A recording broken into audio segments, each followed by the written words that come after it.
Todo povo possui um patrimônio cultural que vai além do material, de objetos. Esse patrimônio é chamado de cultura imaterial. Ou seja, cultura imaterial é uma manifestação de elementos representativos, de hábitos, de práticas e costumes.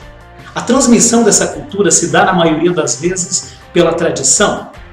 A alimentação ela pode ser considerada uma manifestação cultural de grande importância, pois a elaboração dos alimentos ele envolve técnicas, elementos e artefatos que trazem o conhecimento adquirido ao longo do tempo.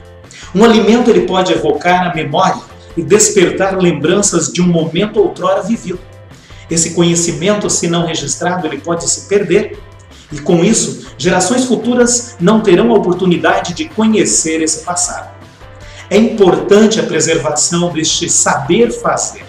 A manutenção e transmissão continuada deste conhecimento adquirido pelos povos fortalece a identidade, a cultura e as práticas do seu patrimônio cultural material e imaterial. A alimentação, suas técnicas e o saber fazer se constituem, portanto, como manifestação da cultura de um povo. Os estímulos sensoriais eles agem como a evocação da memória, desencadeando sentimentos importantes que ligam o passado ao presente.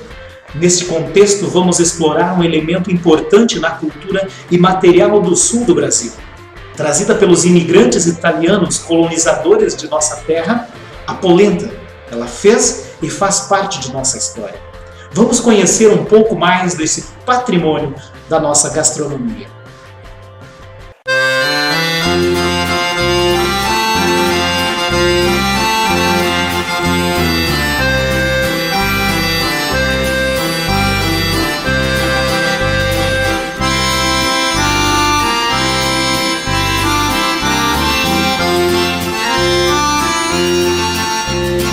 Quando si pianta la bella polenta si pianta così, si pianta così. Oh,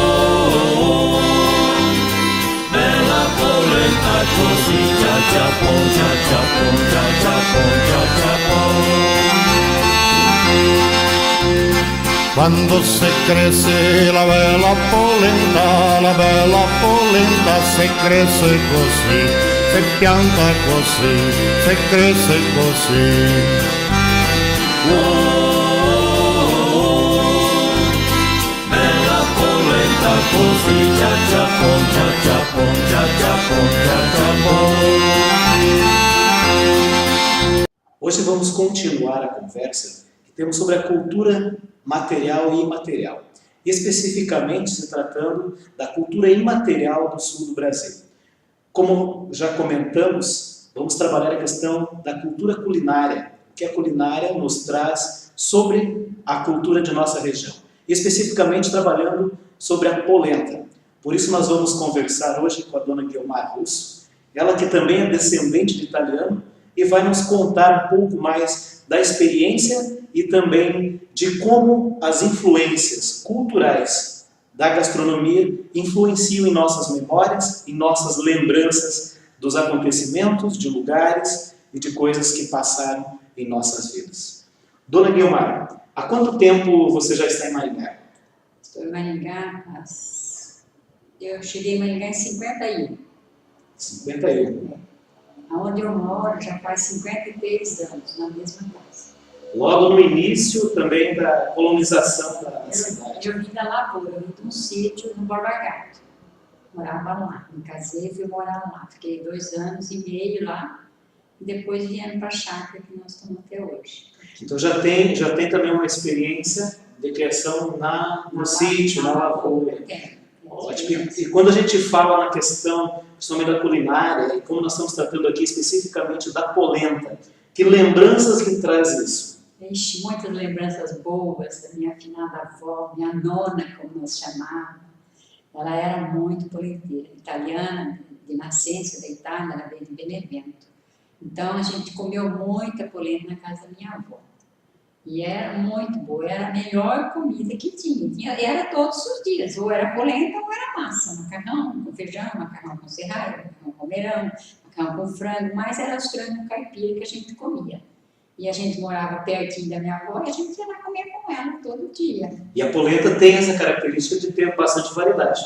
A polenta assada na chapa do fogão, a polenta com leite, não sei se leite, uma delícia. Nossa, eu comia muito polenta com leite, muito mesmo. A gente comia de manhã, fazia tarde, jantava e guardava para comer no outro dia. Naquele tempo não tinha geladeira, no outro dia tinha que comer, porque senão eu jogava fora. E o milho era feito o fubá em casa. Meu avô tinha uma jola que fazia o fubá.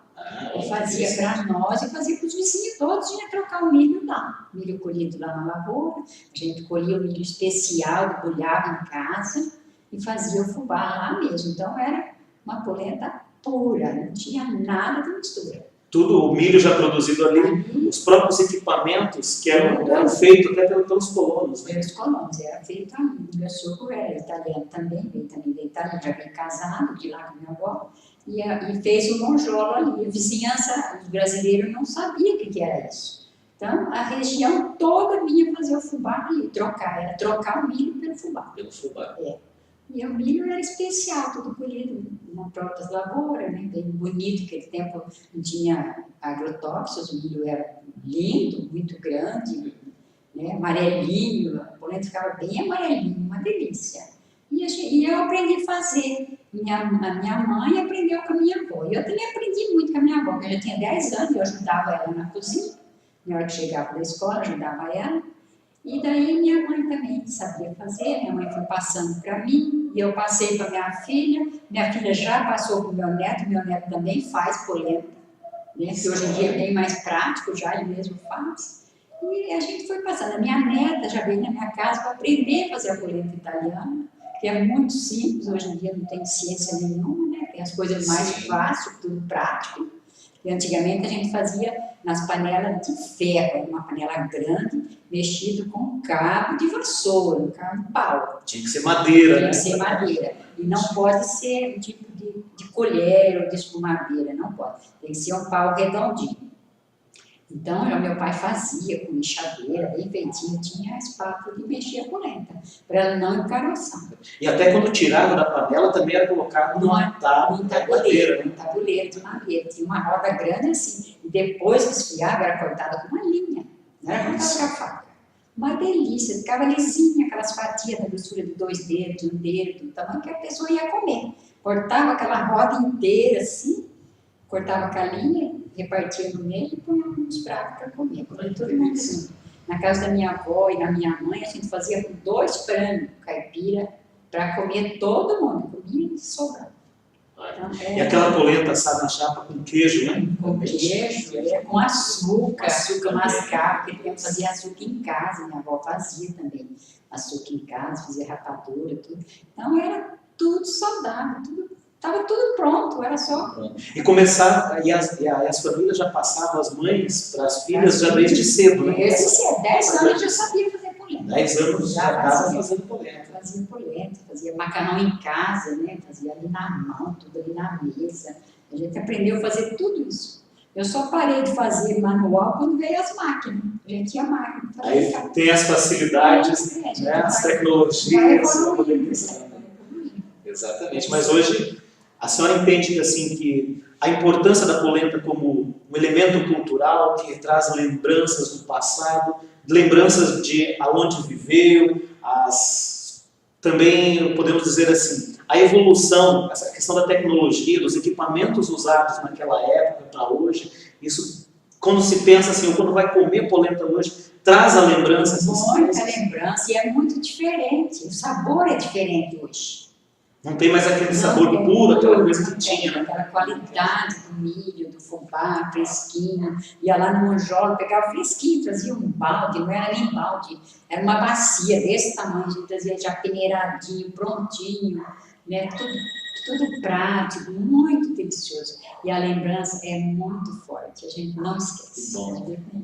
Então, é nesse processo de evolução, de transformação também, da matéria-prima, dos equipamentos, é que nós encontramos ali também a importância da culinária na cultura. E principalmente, aqui se tratando da polenta do sul do Brasil, que fomos colonizados pelos imigrantes italianos, alemães, e que traz muito forte a presença da culinária destes países de origem para a nossa colonização.